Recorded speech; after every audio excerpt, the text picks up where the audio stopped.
Hola gente querida, esto es Mujer y Sociedad para Publimetro Colombia, desde Feminismo Artesanal, y yo soy Mar Candela, por Mujeres Totalmente Libres. Hoy estoy con una invitada muy especial.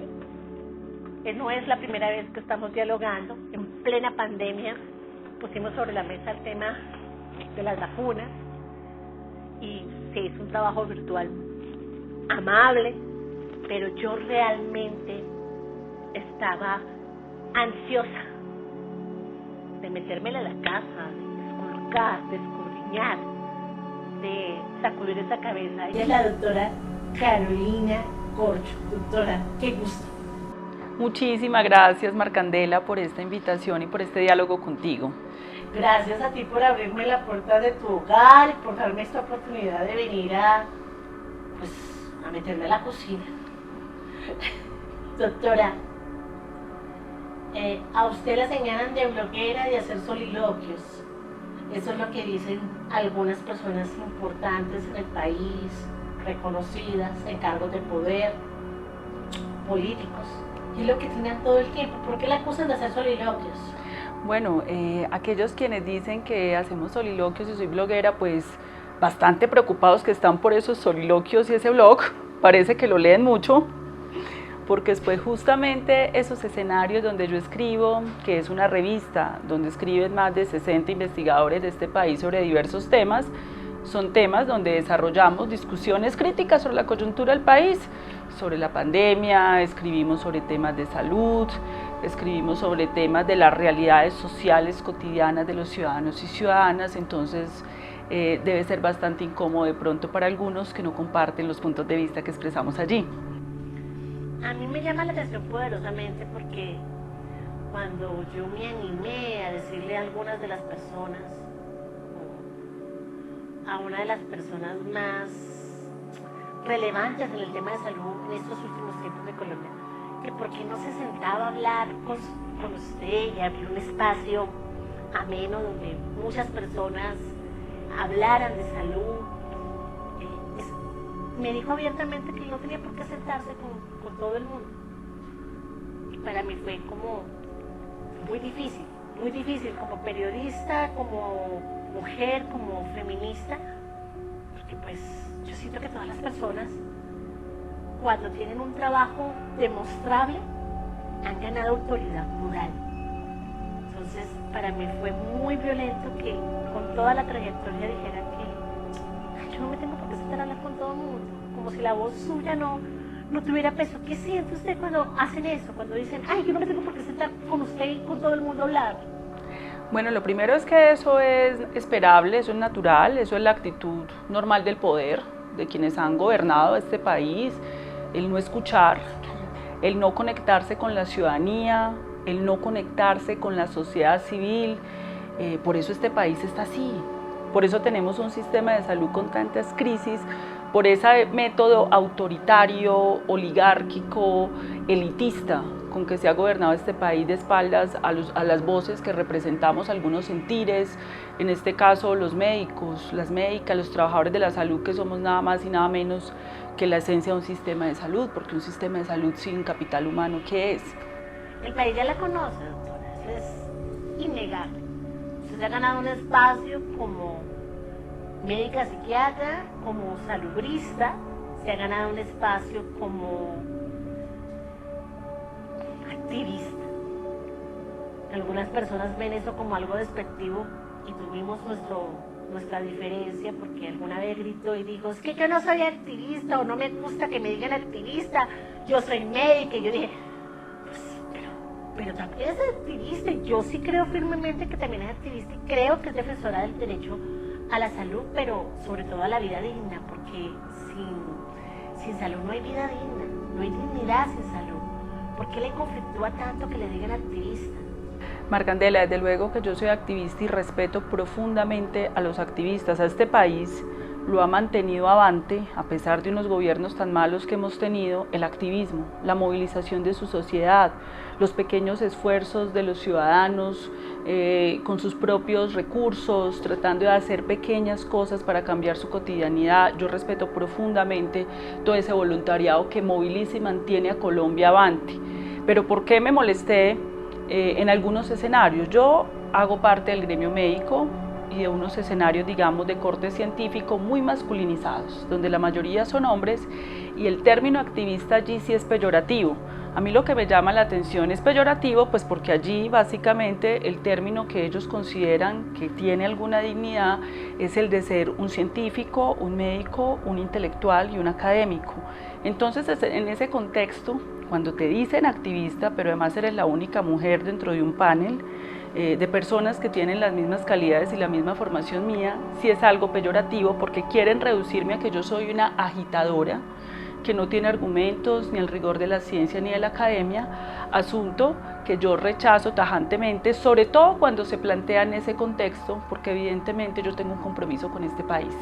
Y como tengo un compromiso con este país, lo que yo he pensado, lo que creo, lo tengo que poner en acción. Y eso es activismo, por eso mi respeto a los activistas y a las activistas por el cambio que se necesita en Colombia.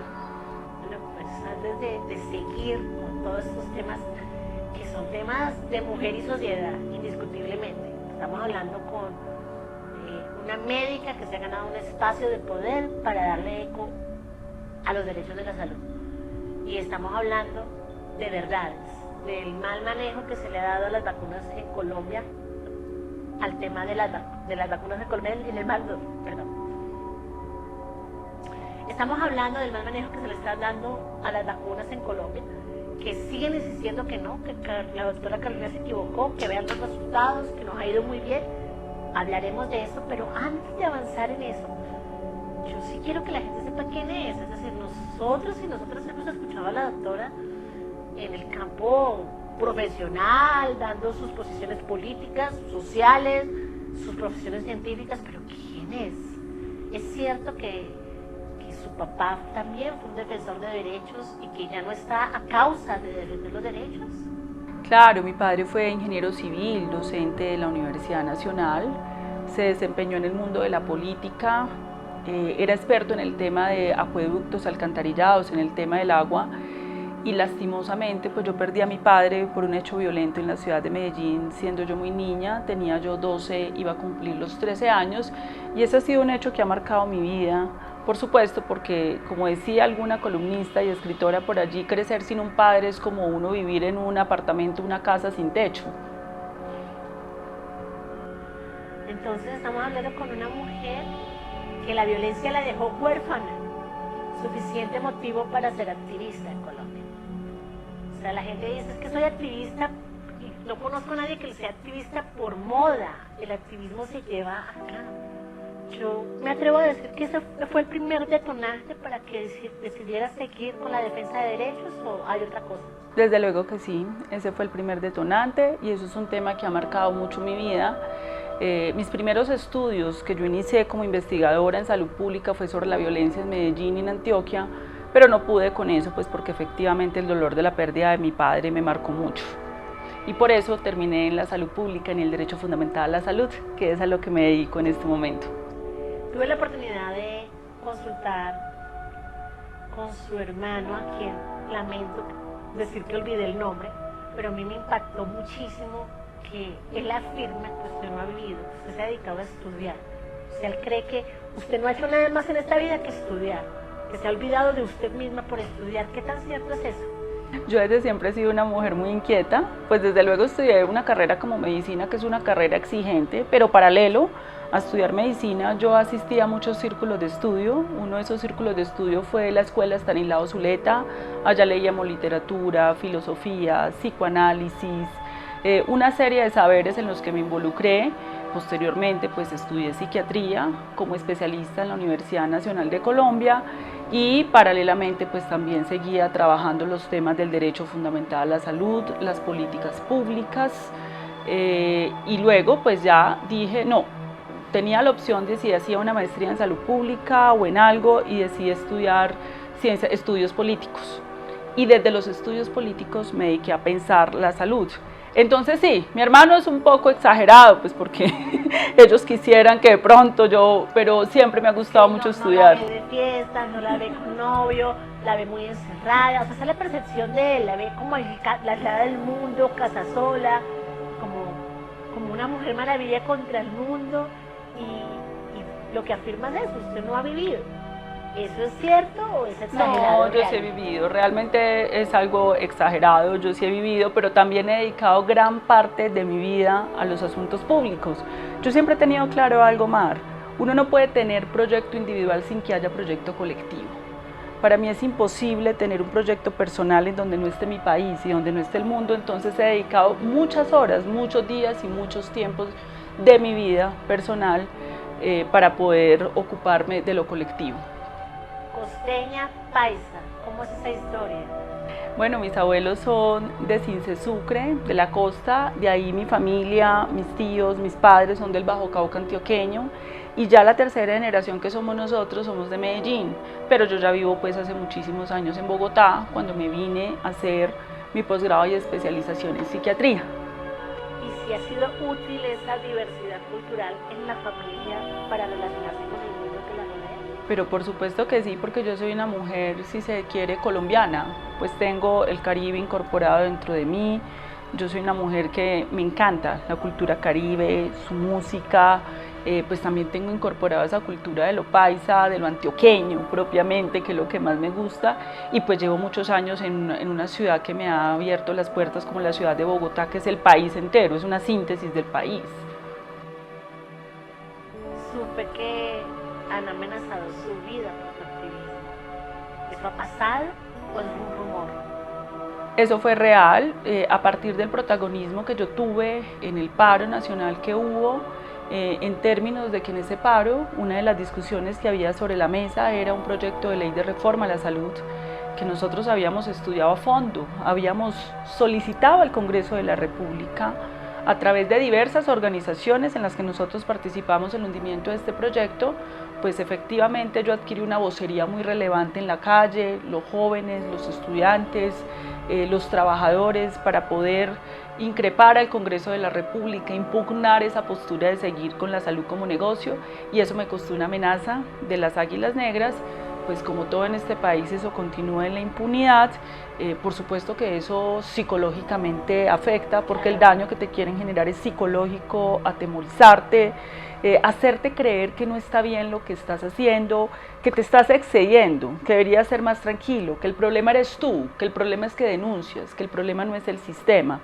Eso me afectó muchísimo a mi familia porque ya habíamos perdido a mi papá por un acto violento y mi familia temía que por segunda vez fueran a perder a un ser querido en el caso mío, y eso me implicó unos cambios en mi cotidianidad y mi estilo de vida. Doctora, yo pienso en país, pienso en el desarrollo humano, la transformación social. Y en esa medida pregunto, ¿si cree que vale la pena cada día invertido en esas resistencias? Claro que vale la pena. ¿Si ha visto resultados tangibles que diga sí? Miren, nosotros hemos sido, y cuando digo nosotros, Mar Candela, porque yo no estoy sola, yo hago parte de diversas organizaciones muy representativas de lo médico, de la salud, donde he tenido ya una trayectoria de varios años, y esto le da un sentido a la vida. Uno tiene que tener un sentido de la vida, y el sentido de la vida es ir más allá de uno mismo, más allá, digamos, de esos pequeños placeres que uno pueda tener en la cotidianidad, que por supuesto yo también los puedo tener, pero ir más allá, tener un proyecto de país y sociedad. Nosotros hemos tenido muchos logros, por ejemplo, el movimiento, un movimiento que yo lideré hace ya bastantes años, logró la apertura de lo que hoy es el Hospital Universitario de la Nacional. Nosotros hemos logrado con una fuerte discusión en el Congreso de la República que le puedan pagar a 5.000 médicos, 5.000 trabajadores de la salud que estaban precarizados y pauperizados. Nosotros logramos, a través de una movilización muy amplia y una construcción muy importante, que en Colombia, en la Constitución, se logre el derecho fundamental a la salud. Eso no es de poca monta. En este momento, en esta coyuntura, se está discutiendo en el país el fallo de la Corte Constitucional respecto al reconocimiento de la interrupción voluntaria del embarazo. Nosotros logramos en el año 2015 que se lograra el reconocimiento del derecho fundamental a la salud. Eso tiene muchísimas implicaciones, que por supuesto pues no lo han querido implementar, no han querido hacer lo que hay que hacer, pero son logros importantes que nos han dado vida y que le han dado vida también a muchos ciudadanos. Hoy, 22 de febrero, por estar el hogar de la doctora pude percatarme que le han llamado de casi todos los medios para hablar del tema de el aborto. Sin embargo, hay unas audiencias desde unos micrófonos con gente reconocida, con gente importante también, con gente con su propia marca personal, diciendo que usted es una charlatana, que usted es una habladora, que usted es una bloguera más y demeritando lo que usted pesa en el país como salubrista, como médica. ¿Qué se siente? La llamaron de casi todos los medios a pedir una opinión, a dar un punto de vista científico, clínico, a mostrar una postura, justo cuando venimos de una oleada donde se dice que usted simplemente no tiene claro muchas cosas, está, a mí me recuerda mucho a la loca Margarita. Cuando yo veo que hablan así, yo pienso que así la quieren vender, como la loca Margarita que perdió la cabeza y ya no sabe de qué habla. ¿Qué se siente ser tratada como una loca Margarita del siglo XXI?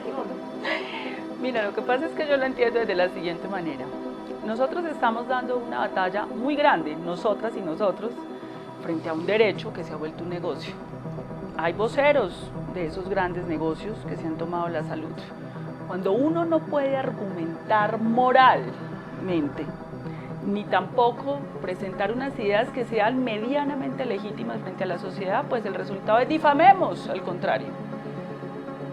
Lo que dicen ellos, los contradictores nuestros, es ¿para qué vamos a entrar a debatir con una postura que está defendiendo los derechos de los ciudadanos y las ciudadanas? Difamemos, porque es que un negocio de con la salud y con la vida es indefendible moralmente. Ningún micrófono va a lograr sostener lo que ha pasado en este país con la salud. Entonces lo más fácil es difamarme, y eso ha ocurrido. Bodegas, en el Twitter, repetir 1000 veces lo mismo para cambiar la percepción. Vamos a hablar de vacunas y de aborto, que son los dos temas coyunturales, pero antes de eso, yo quiero que nos cuenten, es que es un tema de hablar. Sé que la han tachado de antifeminista, sé que le han dicho que le falta mucho para ser feminista, que no representa a las mujeres. ¿Y qué se siente liderar una causa que no beneficia solo a las mujeres, sino a sus hijos y a la población entera? Y pilotear, como se dice popularmente, pilotear esa acusación. Usted es antifeminista, usted no domina el tema, usted no está clara con el feminismo. Bueno, lo primero es que yo pienso que las mujeres que lideramos alguna causa, de hecho ya somos feministas. Ser una lideresa de la salud o ser una lideresa en distintas áreas donde ha sido fundamentalmente manejada por los hombres, eso ya es ser feminista. A mí no me toca decirlo, lo soy, lo ejerzo, lo vivo todos los días. Todos los días me ha correspondido como mujer abrirme espacios en escenarios muy difíciles del mundo científico y del mundo médico, que son particularmente jerárquicos y patriarcales. Entonces es mi vida misma, es un testimonio de eso. Eso es lo primero. Pero lo segundo, el derecho fundamental a la salud atañe específicamente con la vida. Y las mujeres somos dadores de vida, pero aparte de eso, el derecho fundamental a la salud es el derecho al trabajo y a las trabajadoras de la salud. La mayoría de los trabajadores de la salud somos las trabajadoras de la salud. O sea que sí se reconoce como una feminista colombiana. Si el feminismo es ser autónomas, dar nuestras luchas en los escenarios en los que estamos, por supuesto que soy una feminista. En el país nos han enseñado que el tema de la ciencia, de la medicina, es un lenguaje muy grueso, que eso es difícil de digerir y que prácticamente de eso no se habla, que eso lo tienen que hablar los científicos, los ministros, los políticos, pero en el comedor nadie va a hablar de derechos de la salud, ni nadie va a hablar de códigos, ni de leyes, porque ni siquiera nos importa, ¿sabes? Yo me puse a pensar la otra vez y decía, ¿qué tanto a Colombia, a la mayoría de colombianos nos interesan los derechos a la salud? Lo decimos, pero ¿qué tanto hablamos de eso en el parque, en el pasillo, en la casa? La salud no es tema de conversación. Y nos convencieron de que nosotros no teníamos que hablar de eso porque no sabemos de eso. Y la bloguera Carolina Corcho empieza a escribir y a explicar con dibujitos y plastilina todo este tema de eso, de la salud, las leyes, las normas, Y la bloguera que hace soliloquios persiste, insiste y no desiste en escribir en una paginita por ahí. Y entonces la loca Margarita del siglo XXI, Carolina Corcho, va con toda, no con el Partido Liberal, no con el Partido Conservador, sino por los derechos de la salud, y se hace su espacio, se hace reconocida y se gana un premio de prensa, no por ser periodista, sino por nada menos ni nada más lograr hacer lo que los periodistas no hemos hecho: aterrizar el lenguaje médico, aterrizar los problemas de la salud al lenguaje popular, y la reconocen como periodista. La Agencia Mundial de Prensa, nada menos nada más. El asunto es que encontramos ese contraste. Carolina Corcho no sabe de qué habla, Carolina Corcho hace soliloquios, Carolina Corcho tiene un blogcito, Carolina Corcho es activista, pero también es médica, es activista, pero también es saludista, es activista, pero es psiquiatra, es activista. ¿Qué se siente? Que le hagan un mérito como periodista y que le digan: usted logró lo que los periodistas no han logrado, explicar de manera sencilla los temas de la salud. Bueno, hay que entender una cosa, es que en este momento hay una ideología que gobierna el mundo. Esa ideología se llama neoliberalismo. ¿Qué es el neoliberalismo en términos sencillos? Compite individualmente, el Estado no sirve, todo tiene que ser privatizado, los derechos se le pueden entregar al mercado de los negocios. Esa es la ideología dominante. Y esa ideología que le ha vendido Mar al país y al mundo, que el tema de la salud es un tema supremamente especializado, de unos técnicos por allá súper estudiados, y que los ciudadanos no tienen por qué reclamar eso. El trabajo que nosotros hemos hecho es hacerle entender al ciudadano: esto es un derecho fundamental, esto es un problema político, esto es un problema de exigibilidad, donde el ciudadano, por supuesto, como lo han hecho con los derechos humanos, como lo hacen las mujeres con el movimiento feminista, puede exigir cómo debe ser su sistema de salud. Esto es una discusión no de expertos, no de tecnócratas, pero además es no de tecnócratas neoliberales, que son los que actualmente creen que son la verdad. El tecnócrata es el técnico y muy estudiado, erudito. Ese es un tecnócrata. Lo que prevalece ahora, lo que gobierna en este país en materia de salud, es una tecnocracia neoliberal, que es un tipo de tecnocracia, de eso que dices que con la salud se pueden hacer negocios, es que esto puede ser un mercado. Nosotros estamos diciendo que no, y estamos diciendo esto es una deliberación pública. Por eso nosotros recientemente, dentro de una propuesta que estamos construyendo colectivamente de un nuevo sistema de salud para Colombia, donde no haya paseo de la muerte, donde no tienen por qué haber autorizaciones de las EPS, eso no existe, Mar, en ninguna parte del mundo. ¿A qué hora fue que se inventaron en Colombia que usted iba donde el médico y que después de que iba donde el médico, que un tercero X tiene que autorizar si esa orden médica se cumple? No. Esa propuesta la estamos diseñando, evidentemente sí con un equipo muy experto, pero eso no puede ser real si no se discute con la ciudadanía. Hicimos una cumbre social y política, porque también han dicho en el sector salud que esto no es un problema político, que esto es de unos técnicos. Esto sí es un problema político. Esto se decide, el futuro del sistema de salud se decide el 13 de marzo en las elecciones del Congreso. ¿Cuáles son las mayorías que van a gobernar este país? ¿Cómo? ¿Con qué ideas? ¿Con qué propuestas? ¿Con qué esquema de valores? Ya pasó la parte, entre comillas, en medio de nuestra ignorancia y de todo lo que pasa, ya la pandemia pasó. O sea, ya aprendimos a vivir con la pandemia, ya el bichito ese anda por ahí y ya se nos volvió paisaje. Y entonces desde el gobierno nos dicen que nos vamos muy bien con las vacunas, que no hemos logrado las metas porque a la gente no le da la gana vacunarse, pero que el gobierno, el presidente Duque y los encargados lo lograron. Yo quiero saber qué piensas de esas afirmaciones. Mira, Marcandela, que hay una cosa perversa de estos gobiernos, el de Colombia y varios gobiernos del mundo, y es la tendencia a echarle la culpa a la gente de lo que le está pasando. Usted es pobre es porque usted tiene vocación de pobre. Usted quiere ser pobre, no es porque no hayan habido políticas públicas, decisiones públicas de parte de los gobiernos. Ayer nada más el ministro de Salud sacaba un trino diciendo: tenemos unos niños y niñas muertas por COVID. Señores padres de familia, sale a echarle la culpa a unos padres de familia que están asumiendo el duelo por la pérdida de sus hijos, de lo que no ha hecho tampoco el Estado, porque no los cuidaron, no los llevaron a vacunar. Por supuesto que nosotros tenemos que llamar a la población a que se vacune, pero el sistema tiene que hacer lo propio. A ustedes los han llamado las EPS a preguntarles si se vacunó o no. El sistema de salud ha hecho la búsqueda activa de buscar a los ciudadanos, de explicarle, de hacer una pedagogía. Cuando se tienen los recursos de los colombianos, que son aportes de los colombianos, no lo ha hecho. Esa es la responsabilidad del gobierno, no salir a culpabilizar una ciudadanía que ya ha tenido suficientes pérdidas. Un candidato presidencial salió a decir que hay que sacar adelante la salud preventiva, que hay que trabajar fuertemente en Colombia la salud preventiva. Y dijo abiertamente que hay que buscar la manera de crear unas estrategias que permitan prevenir. Otro candidato salió a decir que eso era inviable, que eso era Disney, que incluso hay enfermedades que ni siquiera se pueden prevenir, y que cómo es que se va a implementar eso de la prevención de la salud.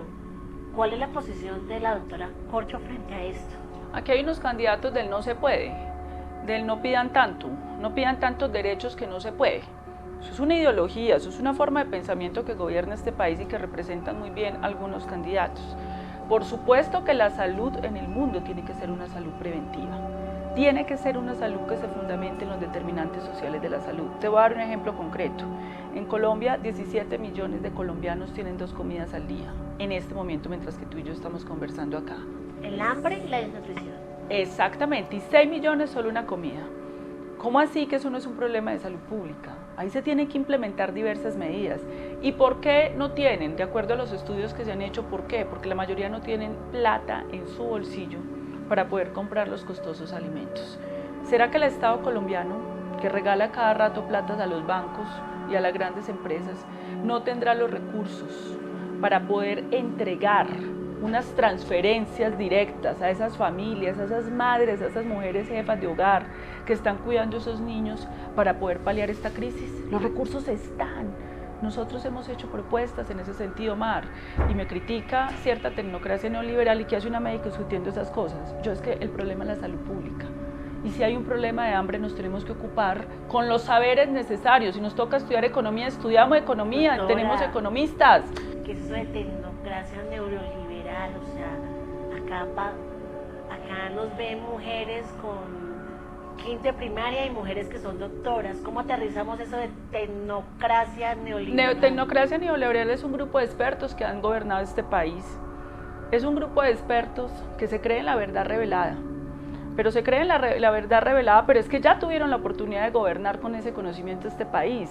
Y estos son los resultados. Una hambruna, el resultado son más de 200.000 tutelas en un año para poder demandar el derecho a la salud. La ONU ya dijo, la ONU ya mandó una alerta hace una semana diciendo que Colombia era el único país de la región que va a padecer más hambre que Haití.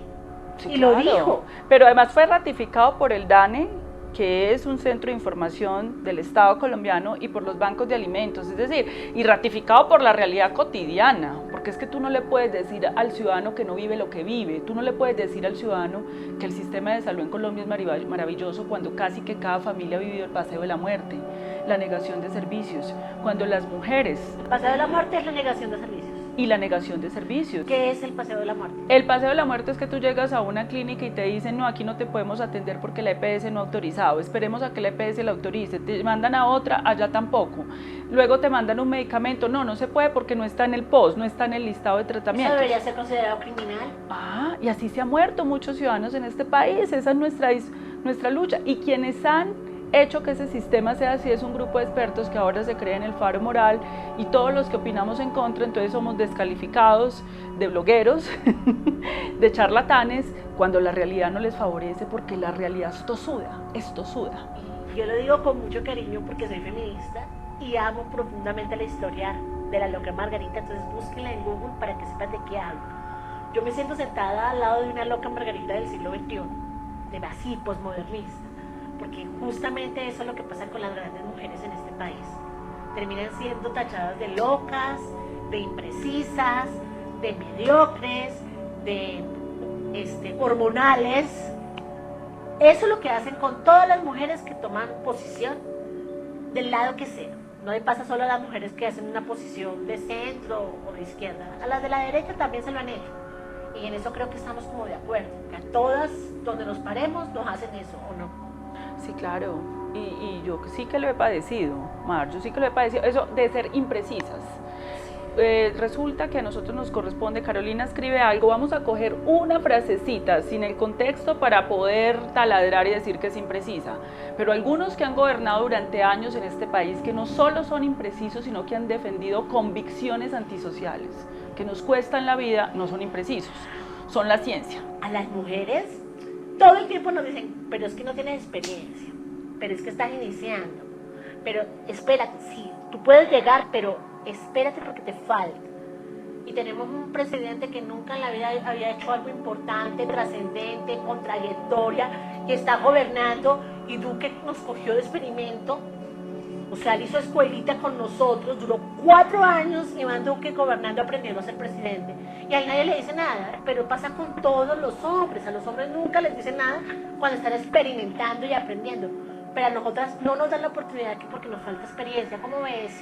No, pero son experimentos que nos cuestan la vida. El experimento de la Ley 100 nos ha costado, entre 1998 y 2010, 1.400.000 muertes evitables. En una entrevista que a mí me hicieron en un medio europeo, yo dije esta cifra y han saltado algunos personajes que han tenido que ver con ese modelo. Atacar, yo pensé que estaban indignados era porque estaban preocupados porque ¿qué nos ha pasado en Colombia? Tenemos que replantear el Estado. ¿Cómo así que se murió ese montón de gente? No, estaban preocupados era porque yo lo dije. Entonces era, no vamos a atacar el mensaje sino a la mensajera. Viejo truco, no vamos a enfrentar el mensaje ni la realidad sino la mensajera, decir que es que ella no sabe cómo se calculó eso, como el resultado frente a la FAO. La FAO dice Colombia está en riesgo de inseguridad alimentaria y salen a decir, no, es que las mediciones están mal, el problema es el hambre, señores, y la gente lo está viviendo. Y no la métrica, y es que se pegan de bobadas, es decir, no son 100 los que se van a morir 80.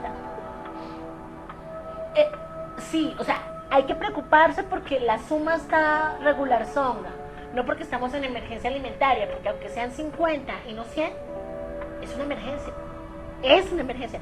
Lo que sucede es que una candidata estuvo acá, una candidata al Congreso, y dijo abiertamente, la pobreza de Venezuela es diferente a la pobreza de Colombia, no nos podemos comparar, y nos guste o no, Colombia no es un país pobre, pues es que uno no se compara con los que están peores. No, pero Colombia es un país pobre. Te voy a dar un dato duro del DANE. El 42% de la población colombiana está en pobreza. ¿Qué es pobreza? Para que tú tengas una dimensión pues de este problema. Gente que vive o con 600 o menos de 600.000 pesos al mes. Un grupo, y otro grupo con menos de 331.000 pesos al mes.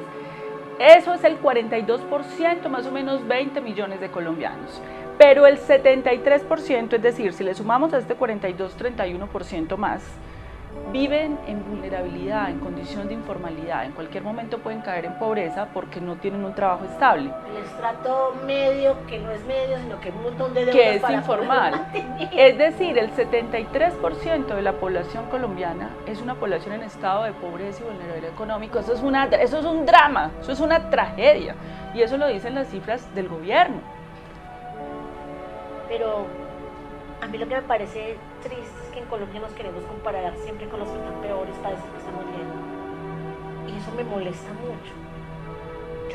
Yo nunca veo a nadie que compare la pobreza de Colombia con la pobreza de un país europeo, un país, por lo mismo norteamericano, que también padecen pobreza, pero nunca nos comparamos con esos países. Siempre debemos compararnos con Cuba. La mentalidad del subdesarrollo. Y Colombia no puede ser mejor, simplemente conformémonos porque Colombia solo puede ser así, y evidentemente cortinas de humo de estar mirando la paja en el ojo ajeno. En Colombia tenemos suficientes problemas para nosotros pues estar mirando qué es lo que está pasando en América Latina. Por supuesto que nos interesan los problemas de América Latina.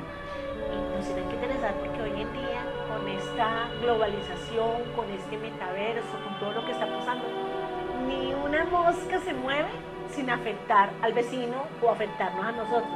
Cosas elementales.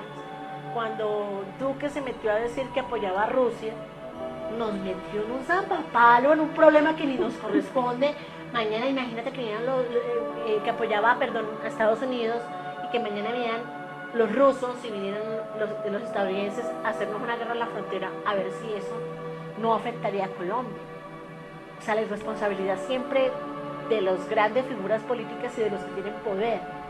Ellos nunca piensan en las ciudadanías. En el momento que aquí estalle una guerra, yo quisiera saber si Duque va a poner el pecho o va a llevar a sus hijos a la guerra. O no, o el desastre que generó Duque con el tema agro, porque por ponerse ideológico, como él tiene una pelea ideológica con Venezuela y él no reconoce al presidente de Venezuela, sino que reconoce a Guaidó, ha pedido en extradición hace rato pues a Ida Merlano, que destapó todo este lío de corrupción que debería estarse debatiendo ampliamente en este país. Esos sí son los problemas de este país graves, y resulta que no se la han podido extraditar pues porque efectivamente Guaidó no ejerce ningún poder soberano sobre el Estado venezolano, pero aparte de eso, por esa idea ideológica, tuvimos problemas con la empresa Monómero. Entonces, por razones ideológicas, a Duque le pareció pues entonces que Monómeros, que era una empresa colombo-venezolana que produce insumos y abonos para el agro colombiano, que la tenía pues prácticamente que expropiar y entregársela a Guaidó. Y de cuenta de eso estamos importando los insumos a precios carísimos y los abonos, y tenemos el campesinado en quiebra. Eso es el resultado de cuando uno mira ideológicamente los problemas del país y no comprende, digamos, las necesidades que tiene Colombia. Y hoy, obviamente, los campesinos a quiebra, cuando en el país tenemos 17 millones de personas con 2 comidas al día, cuando Colombia podría tener la capacidad de producir esos alimentos. Eso, Mar, es las discusiones que tendrían que estar dando los candidatos a la presidencia, que tendría que estar... No, pero aquí el problema es que la doctora está desenfocada, tiene un soliloquio. Ese es el problema, o que la otra doctora no supo responder, que gagueó, que pronto le picó el ojo al otro, que lo insultó. Esas son las discusiones pues que quiere relevar cierta prensa, porque no es toda la prensa, pero cierta prensa con mucho poder en este país, y por eso no emergen estos problemas de los colombianos. Antes de pasar al tema de vacunas, ¿es o no es un dictador Maduro? Venezuela es una democracia autoritaria, con límites autoritarios, inclusive dentro de la ciencia política. Maduro es un hombre que fue elegido dentro de unas dificultades del orden electoral que tiene Venezuela, como los tiene Colombia. En Colombia hay varias denuncias muy claras de robo de votos, hay una denuncia inclusive de la ñeñe política y financiación de dineros del narcotráfico a la actual campaña. ¿Es un dictador Maduro? Es una democracia autoritaria. ¿Cuál es la diferencia entre democracia autoritaria y dictadura? Te estoy hablando dentro de los términos de la ciencia política. Es una democracia autoritaria. Tú podrías describir una dictadura si hay un golpe de Estado, una toma del poder por las armas. Eso no se ha dado por Venezuela. Eso se ha dado de manera democrática dentro de unos límites autoritarios y dentro de unas limitaciones de las instituciones. Muchas personas afirman que eso es una dictadura solapada, es decir, encontraron estrategias los dictadores y tiranos para mantenerse el poder. Claro, Desde una pseudodemocracia. seguramente, y yo no comparto el modelo venezolano, no creo que sea un modelo a seguir en América Latina, mucho menos el modelo nicaragüense, que es mucho peor que el de Venezuela, porque en Venezuela hay un bloqueo y un embargo económico que en todo caso está generando una presión sobre ese régimen. Venezuela de ninguna manera es un ejemplo para los países de América Latina. Por un lado nos dices que no han funcionado las vacunas, hicimos un programa de hora y media en 2 partes donde ya explicamos por qué no han funcionado, pero por otro lado el Estado, que somos un éxito, que si falta un poquito para llegar a la meta es porque la gente no se le está dando la gana de vacunarse, pero que lo hicimos todo muy bien, que Colombia está, uno va con las vacunas, uno va con el cuidado, eso es lo que dicen. Bueno, las vacunas sí funcionan en términos de que las vacunas previenen la mortalidad, eso está demostrado en el mundo entero. El problema es que en Colombia no se han cumplido las metas que el gobierno ha dicho. En Colombia la meta que teníamos que tener el 31 de diciembre era 35 millones de esquemas completos aplicados. Eso no lo hemos cumplido al día de hoy. Pero aparte de eso, el problema es que ni siquiera tenemos los 35 millones y ya nos llegaron nuevas variantes del virus, el Omicron, el Delta, y esas nuevas variantes obligaban a que Colombia ya tuviera por lo menos 40 o 45 millones de los esquemas completos. Pero ya vamos en los refuerzos, y en los refuerzos ya se aumenta el rezago, o sea, no hemos terminado ni siquiera la primera etapa y ya estamos rezagados en la etapa de los refuerzos. El Estado, el gobierno de Iván Duque miente cuando dice que vamos bien con el plan de vacunación. Yo creo que hay un triunfalismo excesivo, hay un desconocimiento de sus propias cifras. El gobierno tendría que estar muy preocupado que para el 31 de diciembre no hubiera cumplido con las metas más bajas. Y eso es exacto, ahí no hay discusión, las cifras son absolutamente claras, no hemos cumplido con las metas más bajas. ¿Todo lo que es el modelo de salud para Colombia debe ser reemplazado o hay cosas rescatadas? El país necesita una reforma estructural. Lo rescatable del sistema son asuntos que no son propiamente logros del sistema de salud en Colombia, sino logros del avance de la ciencia y la tecnología. Indudablemente, nosotros hemos avanzado en Colombia en dotación, en tecnología, de clínicas que prestan un buen servicio, como ha avanzado la ciencia en el mundo. Pero la forma como se organiza el sistema tiene que ser reformada estructuralmente, porque pues es un sistema con una quiebra que supera los 23 billones de pesos, Mar. Es una deuda de las EPS que manejan recursos de los colombianos con las clínicas y los hospitales, que son las que prestan servicios, contratan trabajadores y trabajadoras superior a 23 billones de pesos, con una de las mortalidades por millón de habitantes más altas del mundo por la pandemia, con mortalidades evitables por millones, 1.400.000 en 12 años. Te podría dar todas las cifras que quieras, estamos dentro de las primeras 5 mortalidades de la OCDE por mortalidad infantil, o sea, eso es inaceptable. Por favor, indícale a la gente cuál es el blogcito tuyo donde tú haces soliloquios para que se enteren, conozcan tus argumentos y sepan cuáles son tus críticas al sistema de salud en este país. Soliloquios y blog que preocupan a bastantes poderosos de este país, por cierto. Yo escribo en la revista Sur, ahí escribimos entre 60 y 70 investigadores e investigadoras sobre muchos temas. Revista Sur, revista científica reconocida, que sale semanalmente. Ahí se escriben de temas económicos, de temas de salud pública. Ahí también es de soliloquios. Exacto, somos 60, 70 investigadores e investigadoras haciendo soliloquios, de acuerdo a eso. ¿Y la página? Nos pueden buscar en diversas páginas, Corporación Latinoamericana Sur, y ahí está la revista Sur, donde ahí pueden seguir todo nuestro trabajo. Ok, es importante, tenemos que apoyarnos porque son cosas que no es para tragar entero. Yo puedo controvertir y decir, doctora, no estoy de acuerdo, pero que lo hagamos conociendo, que no nos digan, esa señora está loca y no sabe de qué habla.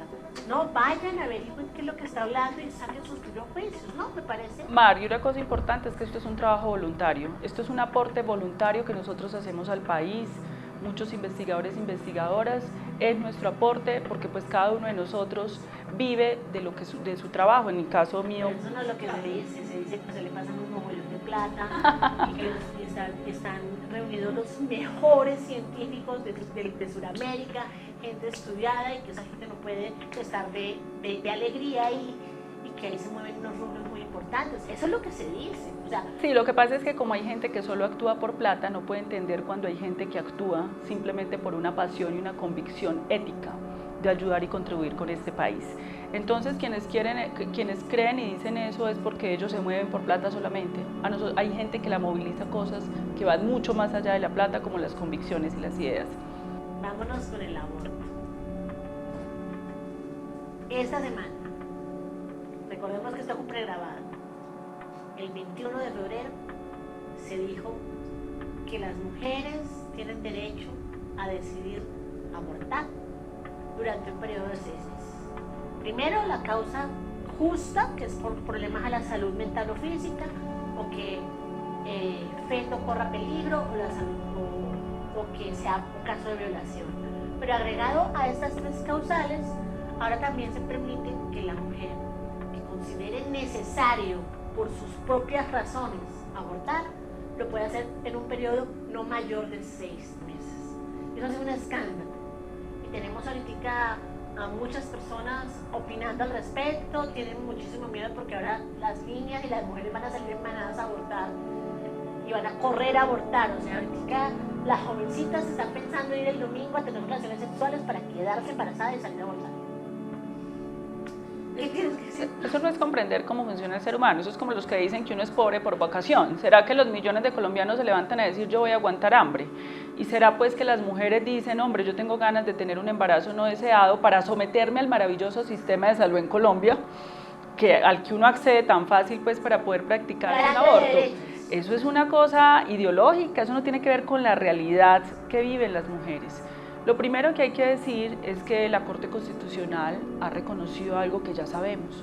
No vamos a resolver el problema de los embarazos no deseados, ni de los derechos sexuales y reproductivos con una persecución delincuencial, criminal, persiguiendo a las mujeres. Entre otras cosas, las investigaciones que se han abierto con mujeres por estos procedimientos es a mujeres vulnerables, en condiciones de pobreza, niñas y adolescentes que seguramente no accedieron y tienen las oportunidades de acceso al sistema de salud, de acceso a la educación superior para tener otras posibilidades. Hay un conjunto de factores sociales y económicos que llevan a la gente a unas circunstancias difíciles. ¿Qué les ofreció el Estado colombiano para prevenir que ellas llegaran? Eso es salud pública, eso es salud preventiva, estamos hablando de salud preventiva. ¿Cuál es la oferta del sistema de salud colombiano y del Estado para que las mujeres adolescentes no lleguen a embarazos no deseados? No la hay, es muy débil. Ni siquiera hay dispensadores de condones en los colegios, que deberían haberlo, es decir... Ni acceso rápido a políticas de planificación, a pastillas de planificación familiar. Entonces, además de que no les ofrecemos nada, las vamos a perseguir para meterlas presas, como si no hubiera suficiente delincuente criminal en este país. Entonces ahora, mientras que estamos en la impunidad por el robo de votos, por los fraudes que hay en este país, por el robo de la salud, como en Saludco Café Salud, el aparato de justicia pues se tiene que ocupar de perseguir a unas mujeres empobrecidas que no les ofreció nada. Eso es absurdo. Entonces todos estos argumentos configuran un fallo de la Corte Constitucional, que es el máximo tribunal de derechos humanos, en términos de la despenalización del aborto en todos los casos en las primeras 24 semanas. ¿Qué sigue ahora? Si acatamos el Estado de Derecho, que nosotros lo acatamos, porque nosotros creemos en el Estado de Derecho y no en el Estado de Hecho, viene la implementación de eso. ¿Qué es la implementación de eso? Hay que hacer toda una pedagogía con el personal de la salud, con los médicos, Mara. A mí me impacta, y no sé cómo lo ves, como colegas, tanto hombres y mujeres, después de que la Corte nos da esta maravillosa noticia, y lo puedo decir porque soy feminista y estoy de acuerdo, sí, estoy de acuerdo con el derecho a decidir de las mujeres, que la Corte al fin le salda la deuda histórica que tiene con las mujeres, que es darles agenda y agencia propia sobre su embarazo, sobre su parto. Colegas, hombres y mujeres, salen a debatir lo que la Corte dijo. Cuando la discusión ya no se va a dar, ya es una ley, deberíamos estar dialogando cómo vamos a implementar la ley, cómo vamos a educar, cómo vamos a informar, que eso es. Entonces yo me pregunto por qué mis amigas y mis amigos colegas, en vez de ubicar la conversación en esto, ¿qué vamos a hacer con esta ley? ¿Cómo vamos a educar? ¿Cómo vamos a informar? ¿Qué manejos se van a dar? ¿Cómo vamos a hacer que ninguna mujer llegue a 6 meses de espera? Porque es que, doctora, es real. Si una mujer llega a 6 meses de espera para un aborto, no es culpa de la mujer. No es culpa de la mujer, es el Estado que la tiene esperando, el gobierno, lo que sea, la institución. La mujer, ninguna mujer dice, voy a esperar 6 meses para abortar, porque quiere. No, eso es mentira. ¿Qué vamos a hacer? O sea, yo escuchaba a colegas preguntándole que qué pensaba de esta decisión. ¿En serio estamos preguntando por opiniones a estas alturas del camino? Mira, lo primero que sí, está claro de que esto ya es un fallo en derecho, esto ya es un derecho tutelado por el máximo tribunal. No hay opiniones aquí. Exactamente. La discusión es entonces cómo vamos a adaptar el sistema de salud para que le cumpla a las mujeres. En la fecha, en este momento, y esto ha empeorado con la pandemia, una mujer con un diagnóstico, por ejemplo, de cáncer de mama o un cáncer de cervix, se demora 150 días entre el diagnóstico y el inicio del tratamiento. Entonces aquí, pues evidentemente van pasando las semanas. En el caso, por ejemplo, de la mujer que quiere hacer su interrupción voluntaria del embarazo, esto no es una decisión fácil. Esto no es, como dice el presidente Duque, que entonces las mujeres van a tomar esto de método de anticoncepción. Primero, no puede ser un método de anticoncepción porque una interrupción voluntaria se da después de la concepción. Esto no es fácil. Desde el punto de vista mental, te lo digo como psiquiatra, la decisión que tiene que enfrentar una mujer es difícil. Cuando una mujer llega a eso, hay muchas cosas que tuvieron que pasar en su vida para llegar a ese embarazo no deseado. Entre esas, que el sistema de salud no ha hecho lo que tenía que hacer para prevenir que llegara a eso. Eso es una de las cosas que pasa en la vida de esa mujer, entre otras. Entonces, lo que hay que hacer en este caso es mirar cómo se eliminan las barreras de acceso para que las mujeres puedan ejercer ese derecho. Una de esas barreras de acceso es la objeción de conciencia. La objeción de conciencia, Mari, y permítame hacer esta pedagogía, también es un derecho del médico. También las mujeres que tienen su derecho a decidir abortar pueden encontrarse con un médico o médica que dice, yo no voy a hacer ese procedimiento. Pero eso no quiere decir que el sistema de salud no deba asignar otro médico. y no se pueden poner talanqueras burocráticas que demoran, no, de inmediato se tiene que acceder a otro médico para que ese médico haga el procedimiento. Otra cosa fundamental de barreras de acceso, la objeción de conciencia es individual, de fuero interno del médico, el profesional de la salud, no del personal administrativo del EPS, ni del personal administrativo del ministerio de ninguna entidad de salud, ni de una clínica. Una clínica no puede objetar conciencia. ¿Qué es la institución? O sea, es un derecho individual, no de una institución. Exactamente. Entonces hay que empezar, el debate que tiene que abrir el país es, dos debates. Primero, ¿cómo vamos a implementar esto dentro del sistema de salud? Y dos, ¿cuáles son las políticas que vamos a implementar para prevenir el embarazo no deseado? Porque la mayoría de mujeres no quieren llegar a eso. Y hay que hacer lo que se tenga que hacer desde el punto de vista de la prevención nuevamente, de la planificación y todo para que las mujeres no tengan que llegar a eso. Esas son las dos cosas que tiene que empezar a trabajar el país. ¿Qué me preocupa a mí? Que no hay formación e información sustancial para las adolescentes y las mujeres jóvenes y mujeres precarias también, adultas, mayores, pero con precariedad educativa, no hay suficiente información. A mí me sorprende que en TikTok hace poco me mostró mi hija un video de una chiquita de 14, 15 años diciendo que estaba orgullosa de ser mamá y que Jesús le dio el privilegio de ser mamá tan joven, pero no solo ella, otras diciendo que sí, y los niños vienen al mundo por un objetivo. Y a mí sí me molesta que existan familias que le digan a las niñas que no fue un pene irresponsable adolescente que le dio un bebé, sino que fue Jesús, que fue Dios el que le dio el privilegio de ser mamá a los 14, 15 años. ¿Cómo manejamos eso? Porque es que hay un gran número de familias, por su esquema de valores, su religión, que cuando la adolescente llega embarazada, sin saber qué hacer, angustiada, agobiada, pues se sientan, rezan, se agarran las manos y le dicen que Jesús lo permitió, y prácticamente la coaccionan a aceptar eso como algo de la divina providencia y no algo de la irresponsabilidad adolescente. Te voy a dar un dato, Mar, para que tú te preocupes. En la última encuesta del DANE y el Pulso Social muestran que aproximadamente 3.1 millones de jóvenes entre los 14 y los 28 años son ni estudian ni trabajan. No tienen posibilidad de acceso a la educación superior, tampoco tienen la posibilidad de acceder al mundo del trabajo. Evidentemente, alrededor de esa segregación, de esa exclusión social, y bueno, y otra cosa, de esos 3 millones, 2 millones son mujeres, jóvenes adolescentes que ni estudian ni trabajan.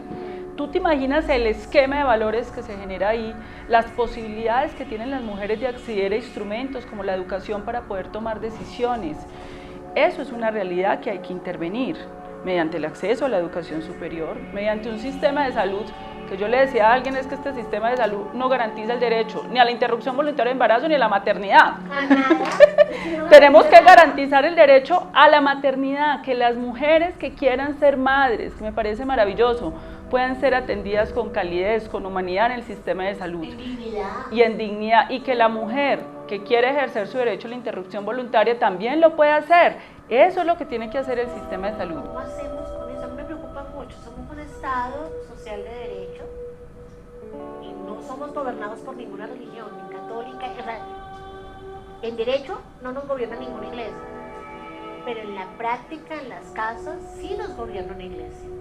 Y a mí eso sí me está preocupando muy fuerte. O sea, yo me asusté cuando mi hija nos mostró el video de TikTok de una niña diciendo que sí, que Jesús permitió que quedara embarazada. Pero averíguate si esa niña tiene posibilidades de abrir su mente y tener unas oportunidades que le permitan dialogar con otros saberes distintos a las de su familia. Es que por eso te estoy diciendo, si tenemos 2 millones de adolescentes en condición casi que de vulnerabilidad, sin estudios, sin trabajo, ¿cuál es el marco de referencia de esa niña para pensar distinto? No sé, haríamos una campaña en internet o en televisión como Jesús no te da bebés, lo da un peli irresponsable. O sea, ¿cómo lo hacemos? Porque a mí me angustia de verdad. No estoy diciendo que quiera que todas las adolescentes salgan a abortar, eso no me compete a mí. Pero yo sí quisiera que las adolescentes, yo sí quisiera que si mi hija llegara mañana a mi casa embarazada, ella tuviera libertad de conciencia. ¿Qué es eso? Que no esté influenciada por ninguna ideología, por ningún ente extraño, y que si me pregunta yo le pueda contestar lo que científicamente es. Si me dicen, mamá, ¿qué harías tú? Que yo tenga la libertad de decirle, mi amor, porque yo soy católica, porque yo soy evangélica, yo haría tal cosa. Pero eso es un tema mío, soy yo, por mis creencias. Tú tienes la libertad de decidir, eso no se está viendo.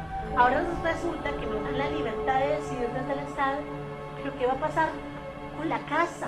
Eso me angustia muchísimo. ¿Qué va a pasar ahí? Es el trabajo de la cultura, porque uno tiene libertad de decidir también en la medida en que uno tenga los elementos para decidir. Es decir, el Estado te debe dar la libertad, pero tenemos que hacer una transformación cultural de esas ideas patriarcales que también sujetan a las mujeres, les generan unas creencias en las mujeres, digamos, que las sujetan a que la única posibilidad que ellas tienen entonces es la maternidad o la familia. Quienes decían eso me parece muy bien, pero que tengan la opción de mirar otras posibilidades y que ella decida. Que lo hagan en libertad de conciencia, que sepan de qué se trata. Yo tengo el honor de conocer grandes adolescentes que hoy son mujeres de la edad mía, pero que se hicieron mamás a los 16, a los 14, y están orgullosas y se sienten felices, por las razones que sean.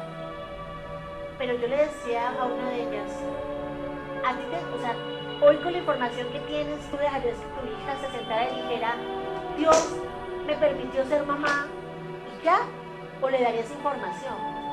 Y ellas que están en el movimiento, obvio, que ya tienen unas herramientas, no, por supuesto, yo me hice mamá porque me dijeron que Dios lo había permitido y yo tengo una responsabilidad de Dios, pero ahora yo no me atrevería a decirle eso a mi hija. Yo quisiera que ella viera otras cosas, pero el tema es cómo lo vamos a hacer en un país que es, en teoría, social de derecho, pero funciona como un laico.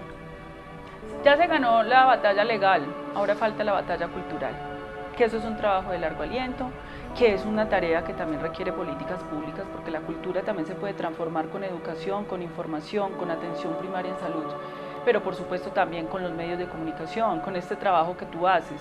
Es la discusión cultural sobre la libertad de las mujeres y tener múltiples opciones para decidir. Yo propongo un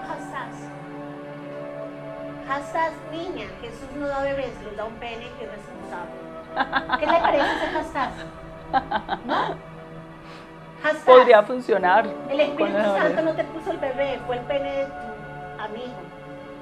A ver si de pronto, digo, es que no se me ocurre más. Ya es la era del internet, no podríamos jugar con hashtags que dejaran claro que Dios es perfecto, que Dios es bueno, sí, para quienes son creyentes, para quienes tienen esa convicción, para que tengamos alguna fe. Pero pues Dios no es culpable que yo haya quedado embarazada en un día de fiesta o en un día de lujuria. ¿Cómo lo manejamos? Porque los papás no lo van a hacer. ¿Cómo lo haríamos, doctor? No, por eso te digo, todas esas ideas que tú tienes son maravillosas, pero también tienen que haber condiciones materiales, que hay mujeres que viven en la inmensa pobreza, Mar, que no tienen ni idea que, por ejemplo, puede existir un método de planificación, que no tienen un peso para la pastilla el día después. Claro, la mujer puede saber, claro, la leche o la pastilla, aguanto hambre. Entonces también tiene que haber unas condiciones materiales para que las mujeres puedan acceder a estos métodos anticonceptivos que tienen que estar al alcance, que tienen que ser gratuitos, para que las mujeres puedan tener opciones de decidir. Es que la libertad es tener opciones de decidir. Es que no se es libre cuando tengo una única opción, porque pues la única posibilidad que me dio el Estado y la sociedad de ser. Ahí no hay una libertad, sino que hay una determinación. Entonces eso es lo que tenemos que empezar a trabajar. Doctora, yo estoy encantada, podríamos seguir hablando aquí hasta que venga Jesús, tomar café, ¿cierto? Tener aquí como una experiencia filosófica, espiritual, pero el tiempo se acabó y no me quiero ir sin decirle que usted vende la idea que es una mujer petrista, que usted la reconoce como petrista y que su trabajo se cae justamente desde ahí, porque la ven en fotos con Petro, porque la ven apoyando a Petro en las peleas de Twitter, porque la ven haciendo eventos importantes que deberían ser para todo tipo de personas, pero están con el sello de Petro. ¿Qué tiene que decir al respecto?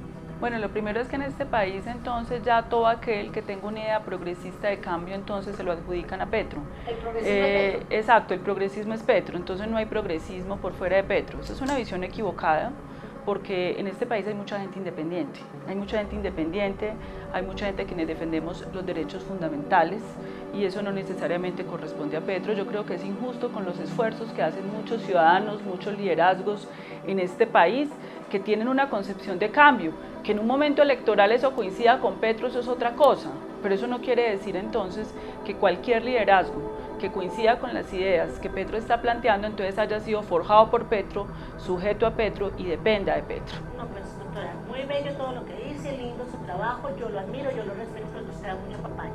A usted la ven en fotos con Petro, cada vez que pueden salen, y aparte usted trabajó en la alcaldía con Petro. O sea, no hay manera de pensar que no es petrista.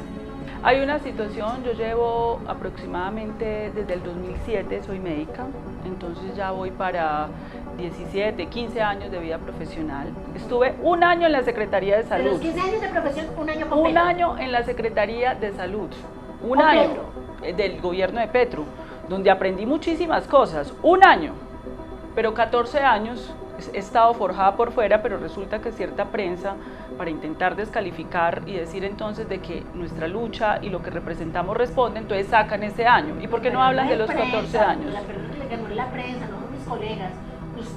Uno le mira el Twitter y la gente, no la gente, algunos tuiteros que sabrá Dios de dónde salen, le dicen a usted que usted es petrista. Y pues desde ahí mis colegas hablan. Ahora te pregunto, ¿qué significa ser petrista? Yo no milito en ningún partido político, no milito en el partido del senador Gustavo Petro. Pero lo defendió hace poquito con la discusión con el otro candidato. Yo no estoy defendiendo a Petro, estoy defendiendo el derecho fundamental a la salud y me parece que el candidato Alejandro Gaviria está equivocado, pero no lo estoy defendiendo el derecho fundamental a la salud en este momento. Llevo muchos años en una controversia con el doctor Alejandro Gaviria. Entonces no es un tema de defender a Petro. Y en ese caso, en esa discusión, Alejandro Gaviria yerra, como siempre errado, y está defendiendo un sistema de salud de negocios, y nosotros como influenciadores, líderes de opinión y defensores del derecho a la salud no podemos dejar a la opinión pública con ese tipo de confusiones y demagogias que plantea el señor candidato. Entonces usted no es petrista. Acá digámoslo, así oficialmente, no soy petrista. No, no soy petrista y no tengo por qué serlo, no milito en el partido político, defiendo mis causas, mi liderazgo se ha forjado en un lugar de autonomía. Mal hacen en adjudicar nuestros liderazgos entonces a hombres, o sea, todo el que defiende derechos humanos en este país, entonces, o mujeres sobre todo, estamos adjudicadas y endosadas pues a un liderazgo masculino, ¿no? Yo soy una mujer que siempre he sido independiente, presido una organización que maneja temas en América Latina, y en esos temas de América Latina, Gustavo Petro, como un líder de progresismo de América Latina, se ha sentado a la mesa con nosotros a discutir temas, como también lo ha hecho Dilma Rousseff, como también ha hecho otros representantes de partidos políticos con los cuales nosotros trabajamos y discutimos agendas públicas, pero por supuesto ellos los hacen desde sus posturas partidistas y nosotros desde la sociedad civil. Muchísimas personas estaban esperando que usted fuera candidata al Congreso.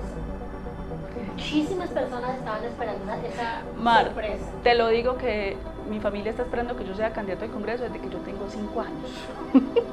Porque desde chiquita siempre tuve muchos dones de liderazgo y efectivamente cuando hay alguien que es elocuente y todo, Carolina es candidata desde los 5 años al Senado de la República. ¿Le interesa algún día estar en esos espacios? Seguramente.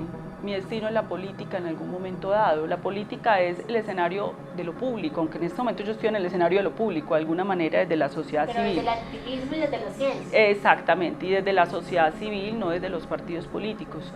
Ese momento podrá llegar o no llegar. Lo que sí está claro es que siempre estaré en la discusión política y pública, entendiendo lo político como lo público. La salud es un problema político, el problema de las mujeres, el aborto es un problema que tiene que ver con los poderes del Estado. Y no está pidiendo votos, ahorita no está candidatura de nada, ni partido ni nada. Pero si me lanzo, ¿votarías por mí en algún momento, Marcandela? No lo sé, tendría que saber en qué mujer te has convertido de aquí a allá para yo saber eso. Ah, bueno. En este momento no podría decir votaría por no, toca ver qué pasa en el camino. Si la mujer que llegas a ser en esa fecha representa los intereses en los que creo, seguramente. Y si es tan bueno, hasta me pongo la camiseta por ti. Pero si la mujer en que te conviertes se aleja de todo lo que defiendo, me pongo la camiseta en contra tuya. Sí, claro, y eso ha pasado. Entre otras cosas, quiero hacer un apunte, Mar. Mira el tema de la paridad. En la Corte Constitucional, la decisión de la intervención voluntaria del embarazo fue tomada por hombres, ojo. El feminismo siempre ha planteado que los hombres no deben meterse en estas discusiones y solo una mujer, la magistrada Diana Fajardo, a quien le hago el reconocimiento, hizo la defensa de este derecho y las otras 3 mujeres no. Entonces, ojo también, eso es un llamado también al esencialismo feminista, que plantea entonces que en cabeza de hombres no pueden haber ideas que defiendan y favorezcan a las mujeres. El ejemplo exactico es el de la Corte Constitucional. No, yo lo he dicho abiertamente, doctora Carolina, yo prefiero un nuevo hombre, un hombre replanteado, un hombre serio. No Gustavo Petro, no me parece serio, en referente al feminismo. Es una opinión muy mía, en referente al feminismo, Gustavo Petro, a mí, Mar Candela, no me parece serio. Pero, si un hombre es serio con el feminismo y de verdad le creo, yo le apuesto a ese hombre antes que a una mujer, como me tocó. Yo en la alcaldía no había nadie por quien votar. No, para mí, a mi juicio, ninguno de los candidatos representaba los intereses de las mujeres, ni de la comunidad LGTBI, ni nada de lo que...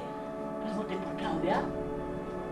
Y le dije, Claudia, voy a estar desde la veeduría. Claudia, mi voto no es ciego. Señora candidata, voy a estar pendiente de usted. Pero igual voy a votar por usted y aquí no hay por qué votar, votemos por Claudia. Ahora estoy totalmente arrepentida. Entonces yo realmente prefiero un nuevo hombre. Un hombre que sepa que de verdad los derechos humanos están por encima de todo y que esos derechos van con un enfoque diferencial y con perspectiva de género. Yo prefiero un hombre nuevo a una mujer que no tiene ni idea de lo que significa defender la equidad de género. Sí, creo que es importante esa perspectiva que nos le dejó muy clara la Corte. Vamos a ver qué trae la vida. Yo estoy feliz, pero se acabó, se acabó. Gente, de verdad, fue un espacio muy valioso porque sí quería, Carolina, qué pena, pero sí, Carolina, ya no de doctora a periodista, no, sino de activista. Carolina sí quería que la gente tuviera la oportunidad de saber de dónde salían estas denuncias, estos señalamientos, y conocieran un poquito de quién era esa mujer que estaba en los medios de comunicación dando tanta lora y que, pues, si se descuida la vuelve la loca Margarita del siglo XXI. Yo quería eso y de verdad te doy las gracias por darme la oportunidad de hacer este espacio. No, muchas gracias a ti, Mar Candela, por este diálogo tan chévere, tan tranquilo, tan honesto que hemos tenido. Nada, eso es Mujer y Sociedad por Mujeres Totalmente Libres, desde el feminismo artesanal para el feminismo colombiano.